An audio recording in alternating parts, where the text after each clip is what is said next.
بیٹا جب دسترخوان پہ بیٹھو تو اپنے گلے کی حرام لقمے سے حفاظت کرو، کیونکہ انسان کے عمل پر اس کا لقمہ تاثیر ڈالتا ہے۔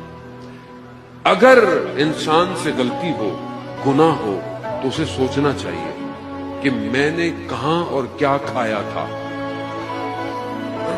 کسی کا حق تو نہیں کھا رہا، کسی کا مال تو نہیں کھایا ہوا، کسی کے ساتھ زیادتی تو نہیں کر رہا، بہن بھائیوں کا حق تو نہیں کھا رہا، کوئی سی مشکل تو نہیں ہے۔ اور لقمہ بہت ضروری ہے۔ کیا کھا رہے ہیں، بازاروں میں کیا کھلایا جا رہا ہے، حلال گوشت ہے کہ نہیں ہے، حرام گوشت ہے کہ نہیں ہے۔ یہ برگر چکن جو باہر پتہ بھی نہیں ہوتا صحیح ہے کہ غلط ہے، صحیح ہے تو تحقیق کریں، ضروری ہے۔ آج کیوں معاشرے میں بے حیائی ہو گئی ہے، کیوں برائی ہو گئی ہے معاشرے میں، بے پردگی ہو گئی ہے، شرم و حیا ختم ہو گئی ہے، دیواریں حیا کی ٹوٹ گئی ہیں۔